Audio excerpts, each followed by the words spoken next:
وعلیکم friends, welcome to کتاب نگری یوٹیوب چینل کتابوں کی نگری میں خوش آمدید۔ میں ہوں آپ کی ہوسٹ اقرا یاسین اور آج میں آپ کے لیے لے کر آئی ہوں حمنہ تنویر کے قلم سے تحریر کردہ ناول میرا ستمگر میرا محرم کے ایپیسوڈ نمبر 24 کو لے کر۔ اس ایپیسوڈ کو سٹارٹ کرنے سے پہلے جلدی سے کر لیجیے چینل کو سبسکرائب، ویڈیو کو لائک اور کلک کر لیجیے بیل آئیکن کو۔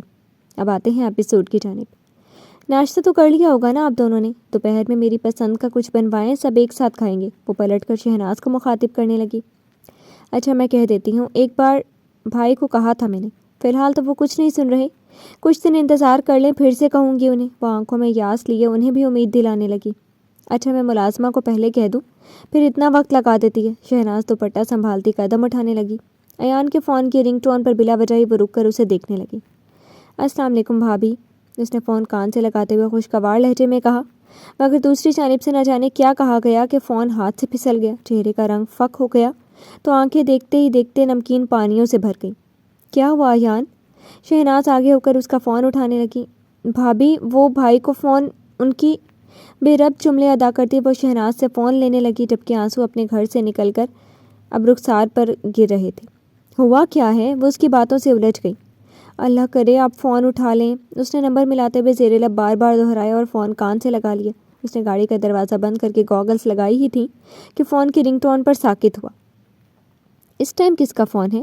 عمار پریشانی پر بل لیے ڈیش بورڈ سے اپنا فون اٹھانے لگا۔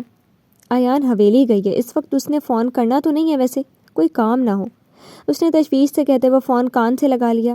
بھائی وہ بھابھی ہاسپٹل، ان کو، وہ روتے ہوئے ٹوٹے ٹوٹے لفظ ادا کرنے لگی۔ کیا ہوا مروہ کو؟ کون سے ہاسپٹل میں ہے وہ؟ ایک لہجے میں اس کا سکون، اطمینان سب رخصت ہوا۔ وہ کہہ رہی تھی نرس ان کی طبیعت بہت خراب ہے، کوئی پتہ نہیں ان کی زندگی کا، مجھے بھی لے جائیں آپ، وہ سوں سوں کرتی اسے بتانے لگی۔ مجھے ہاسپٹل بتاؤ جلدی۔ چہرہ اضطراب کے حصار میں آ کھڑا ہوا۔ میو ہاسپٹل ہے شاید، میں کیسے آؤں؟ ایان تمہیں لینے آیا تو مجھے گھنٹے سے بھی زیادہ لگ جائے گا، میں ہاسپٹل جاتا ہوں، تمہیں جا کر فون کر دوں گا، ابھی تم ڈرائیور کے ساتھ آ جاؤ۔ وہ فون سپیکر پر رکھ کر گاڑی سٹارٹ کرنے لگا۔ اچھا میں کہتی ہوں پھر ڈرائیور انکل کو، اس نے کہہ کر خود ہی فون بند کر دیا اور عمار زن سے گاڑی بھگا لے گیا۔ ہاسپٹل میں وہ کیا کر رہی ہے؟ میرا مطلب کیا ہوا تھا؟ پہلی بار مروہ کے لیے شہناز کے چہرے پر حقیقی تشویش دکھائی دی تھی، ورنہ زبیر کی موت پر بھی انہیں کوئی فرق نہیں پڑا تھا۔ ایکسیڈنٹ شاید کہہ رہی تھی۔ وہ دوپٹے سے چہرہ صاف کرتی کھڑی ہونے لگی۔ تو عمار کے ساتھ نہیں، وہ جو تم نے فون کیا؟ چونکہ وہ دونوں کی علیحدگی سے انجان تھیں اس لیے الجھنے لگی، جبکہ نثار چودھری خاموشی سے بس سنتے جا رہے تھے۔ وہ یہ سب میں بعد میں بتاؤں گی، ابھی مجھے ڈرائیور کے ساتھ جانا ہے، حویلی میں ہے نہ کہ یہ کسی کام سے گیا ہے۔ وہ انہیں ٹال کر دروازے کی سمت بڑھی۔ ادھر ہی ہے، چلو تم، میں کہتی ہوں اسے۔ شہناز بھی اس کی عقب میں سے باہر نکل گئی۔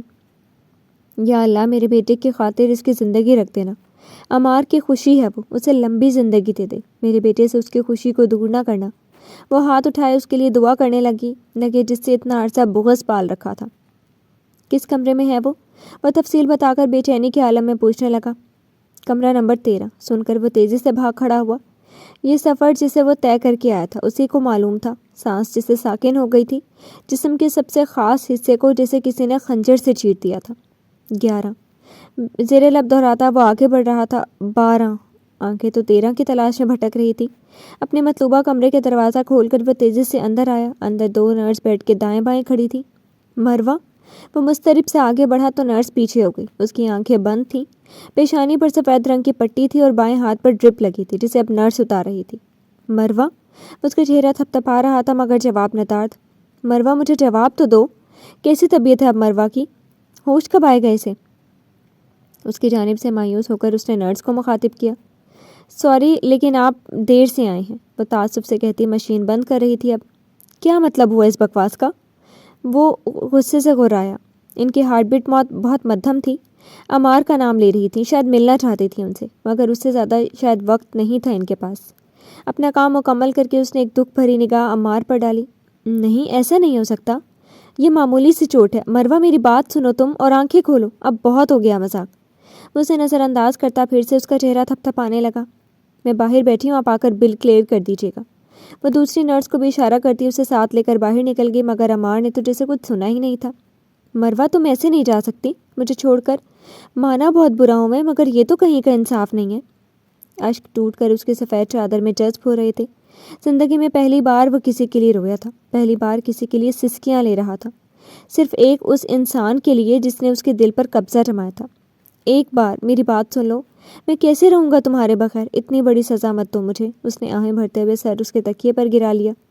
مروہ پلیز، ایک بار مجھ سے بات کر لو، ایک بار آنکھیں کھول دو، میں سب بھول جاؤں گا، ہم ساتھ رہیں گے دونوں، پلیز ایک بار۔ اس کی بڑبڑاہٹ سن کر مروہ کے لبوں پر مسکراہٹ رنگ گئی کہ جس بات کی منتظر تھی وہ عمار کہہ چکا تھا۔ پکا؟ اس نے آنکھیں کھول کر بایاں ہاتھ عمار کے سر پر رکھا۔ اس کی آواز سن کر وہ کرنٹ کھا کر سیدھا ہوا۔ پھٹی پھٹی نگاہیں اس کے چہرے پر جمائے وہ بے یقینی کے حصار میں تھا۔ وہ اٹھ کر یوں تکیے سے ٹیک لگانے لگی، مبادہ کچھ ہوا ہی نہیں۔ یہ سب کیا تھا؟ وہ الجھا سا بس اتنا ہی بول پایا۔ تمہیں بلانے کا طریقہ۔ ابھی کیا کہہ رہے تھے؟ ہم ساتھ رہیں گے۔ اس نے عمار کی بازو پکڑ لی، مبادہ کہیں بھاگ نہ جائے۔ یہ مذاق تھا؟ عمار کا چہرہ اس کے اطمینان پر سرخ ہوا۔ مذاق نہیں تھا، صبح میرا ایکسیڈنٹ ہوا، مگر ایسا سیریس نہیں تھا جتنا تمہیں کہا۔ وہ ٹانگیں نیچے لٹکا کر اس کے سامنے بیٹھ گئی۔ ایسا گھٹیا مذاق کوئی کرتا ہے؟ میری جان نکال کر۔ اسے غصے میں آگ بگولا ہوتے دیکھ کر مروہ نے اس کے ہونٹوں پر اپنا ہاتھ رکھ دیا۔ تم گن پوائنٹ پر مجھ سے نکاح کر سکتے ہو، تو کیا میں اتنا سا مذاق بھی نہیں کر سکتی تمہیں اپنے سامنے لانے کے لیے؟ اس کی سیاہ خفا آنکھوں میں جھانکتی وہ بڑے استحقاق سے پوچھنے لگی۔ بہت ہی گھٹیا قسم کی حرکت تھی یہ، اس نے کہہ کر مروہ کا ہاتھ ہٹانا چاہا۔ کہیں نہیں جا رہے تم، یہاں بیٹھ جاؤ خاموشی سے۔ اس نے کھینچ کر اسے اپنے ساتھ بیڈ پر بٹھایا تو وہ اس کے انداز پر متحیر سا رہ گیا۔ اور کون روکے گا مجھے؟ سوالیہ ابرو جھکا کر سوال کیا گیا۔ میں روکوں گی تمہیں؟ ابھی تو بڑا رو کر کہہ رہے تھے کہ ایک بار بات کر لو مجھ سے، تو اب کہاں بھاگے جا رہے ہو؟ میرے مرنے کے بعد ایسی مجھ سے بات؟ عمار نے نفی میں سر ہلاتے ہوئے اس کے ہونٹوں پر اپنا ہاتھ رکھ دیا تو مروہ اسے نیچے کرتی لب واں کرنے لگی۔ زندگی رہتے کیوں ضد نہیں چھوڑتے؟ جب سانس ختم ہو جاتی ہے تب آ جاتے ہیں تعلقات استوار کرنے، یہی کام جیتے جی کیوں نہیں کرتے؟ بعد میں کیا فائدہ عمار؟ وہ دکھ اور افسوس کے ملے جلے تاثرات لیے اسے دیکھ رہی تھی۔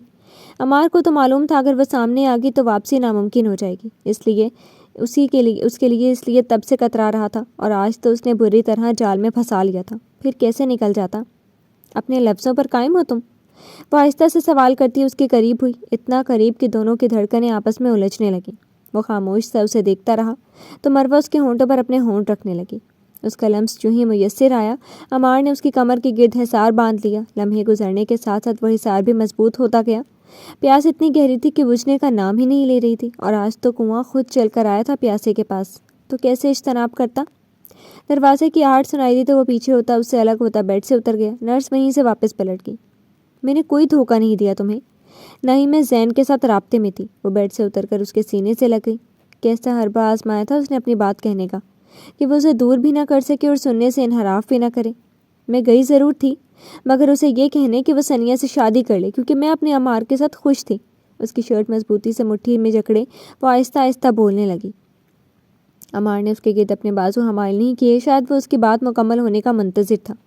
وہ بس ضد تھا کہ آخری بار مل کر کے بات کہو۔ میں نے سوچا ایک بار جا کر کہہ دیتی ہوں، پھر تنگ نہیں کرے گا، مگر اس نے تمہیں ویڈیو کال کر کے مجھ سے بدزن کر دیا۔ عمار، میرے دل میں، میری نیت میں کوئی کھوٹ نہیں تھا۔ اشک بہاتی وہ بھرائی ہوئی آواز میں بولنے لگی۔ اگر وہ تمہیں تنگ کر رہا تھا تو مجھے کیوں نہیں بتایا؟ اس نے دونوں بازو سے پکڑ کر اسے خود سے الگ کیا، کیونکہ تب میں خود بھی کتراتی تھی اعتراف کرنے میں، مگر اب میں صاف کہتی ہوں عمار، تم نے میرے دل کو اپنا گرویدہ بنا لیا ہے۔ مروہ قریشی کے دل میں اپنی محبت ڈال دی تم نے۔ تم جیت گئے عمار، اور مجھے یہ شکست بھی خوشی خوشی قبول ہے۔ وہ جہاں بے یقین تھا وہیں خوش بھی کہ اس لمحے کا منتظر وہ اول روز سے تھا، اور آج یوں یہ لمحہ وقوع پذیر ہوا تھا ہاسپٹل کے اس کمرے میں۔ وہ سوچ پر خود کو مسکرانے سے باز نہ رکھ سکا۔ کیا ہوا؟ اسے خاموش دیکھ کر مروہ کا منہ بن گیا۔ سوچ لو، مجھ سے ہی محبت کرتی ہو نا تم، جھیل پاؤ گی مجھے؟ پہلے تو روب چلا کر دور کر دیتی تھی، مگر اب تو یہ بھی نہیں ہونے والا۔ وہ اسے کمر سے پکڑ کر اپنے قریب کرتے ہوئے شریر لہجے میں اس کے کان میں سرگوشی کرنے لگا۔ اس کا مفہوم سمجھ کر بے ساختہ اس کے لب مسکرانے لگے۔ مجھے پتا ہے اپنے بندے کو کیسے ہینڈل کرنا ہے۔ وہ بلش کرتی اس کے سینے میں منہ چھپا گئی۔ تم نے کیا کہا ابھی؟ مجھ سے محبت کرتی ہو؟ ایک دم وہ سنجیدہ ہو گیا۔ ہاں، کیوں؟ مروہ سر اٹھا کر اسے دیکھنے لگی۔ رکو، مجھے وہ ریکارڈنگ چلانے دو۔ مجھے ایسی لڑکی نہیں چاہیے جس کا ذہنی توازن خراب ہو۔ اس نے برا سا منہ بناتے ہوئے جیب میں ہاتھ ڈالا۔ ہاں تو تب کی بات اور تھی، اور بالکل ٹھیک ہوں میں، تم رہنے دو اسے۔ اس نے بیزاری سے کہتے ہوئے اس کے ہاتھ سے فون لیا۔ نہیں، اب مجھے ایک بار سننے تو دو، تم نے کیا کہا تھا؟ کیا معلوم میرا حافظہ خراب ہو، اب وہ اسے کہاں بخشنے والا تھا ایسے۔ نچلا لب دانتوں تلے دبائے وہ اس سے فون واپس لینے لگا۔ عمار ماروں گی میں تمہیں اب، اس نے غصے سے آنکھیں دکھائیں۔ اچھا دو تو صحیح، میں ایان کو فون کر کے منع کروں، وہ بیچاری یہاں آ رہی ہے، جبکہ میری بیگم تو ہٹی کٹی کھڑی ہیں یہاں۔ انداز اسے چھیڑنے والا تھا۔ مروہ بھی خود کو مسکرانے سے باز نہ رکھ سکی اور تنبیہ کرتی فون اس کی ہتھیلی پر رکھنے لگی۔ بس ایان کو فون کرنا اور کچھ نہیں کرنا۔ یار اس فون کے ساتھ کچھ کر بھی نہیں سکتا میں، اس لیے ڈونٹ وری، سب کچھ تمہارے ساتھ ہی کروں گا۔ اسکرین پر انگلی چلاتا جو وہ زمانی انداز میں بولا تو مروہ جھینپ کر اس کے کشادہ سینے پر مکہ مارنے لگی۔ عمار نے اس کا وہی ہاتھ اپنے ہاتھ میں لیا اور اس پر بوسہ دینے لگا۔ فون پر بات کر لو پہلے۔ مروہ کے چہرے پر نہ ختم ہونے والی خوشی کی رمق تھی۔ اٹھا نہیں رہی، میسج کر دیتا ہوں، دیکھ لے گی خود ہی۔ وہ بڑبڑاتا اسکرین پر انگلی چلانے لگا۔ وہ اسے محبت پاش نظروں سے دیکھتی اس کے بالوں میں ہاتھ پھیر کر انہیں سیٹ کرنے لگی۔ اچھا یہ پہلی اور آخری بار میں نے تمہیں موقع دی ہے، وہ بھی اپنے دل کے ہاتھوں مجبور ہو کر۔ دوبارہ کچھ ہوا تو مجھ سے اعتبار کی امید مت رکھنا۔ فون جیب میں رکھ کر اسے وارننگ دینے لگا۔ اعتبار کمایا جاتا ہے اور میں اب کما کر دکھاؤں گی تمہیں، نہ ہی ایسا موقع دوبارہ کبھی ہماری زندگی میں آئے گا، وہ کہہ کر اس کے پیشانے پر اپنے مرمری لب رکھنے لگی۔ بھی ٹھیک ہے، چلو اب بل دو ہاسپٹل کا، نرس کو بھی پیسے دینے ہیں میں نے اس ڈرامے کے، پتہ نہیں اتنی مشکل سے راضی کیا میں نے انہیں۔ اس کی بازو پکڑ کر چلنے لگی تو عمار اس کی بات پر ہنسنے لگا۔ اداکاری تو بہت اچھی ہے میری بیوی کی، ویسے کتنے پیسے مکائے تھے تم نے؟ میری جیب خالی کرنے کا ارادہ تو نہیں ہے؟ وہ دونوں کمرے سے نکل آئے تھے تو مروہ دائیں بائیں متلاشی نگاہیں گھمانے لگی۔ اپنے شوہر کی صحبت کا اثر ہے، وہ تفاخر سے بولی، یوں استحقاق سے کہنا اس کے دل کو کتنا بھا رہا تھا، لفظوں میں بیان نہیں کر سکتی تھی وہ اس احساس کو۔ اچھا چلو پہلے میں بل کلیئر کروں، تم اپنی سہیلیوں کو ڈھونڈو، تب تک پھر ان کا بھی کھاتا کلیئر کرتا میں۔ وہ اس کی ناک دباتا چل دیا تو وہ چند لمحے ساکت اس کے پشت کو دیکھتی رہی جب تک وہ نظروں سے اوجھل نہیں ہو گیا۔ خدا کرے تم ہمیشہ ایسے ہی خوش رہو، ہم ہمیشہ ایسے ہی خوش رہیں، وہ دل ہی دل میں دعا کو ہوتی دائیں جانب قدم اٹھانے لگی۔ جی تو فرینڈس کیسی لگی آپ کو آج کے ایپیسوڈ، کامنٹ سیکشن میں ضرور بتائیے گا۔ پھر حاضر ہوں گے نیو ایپیسوڈ کے ساتھ، تب تک کے لیے اجازت دیجیے، شکریہ، اللہ حافظ۔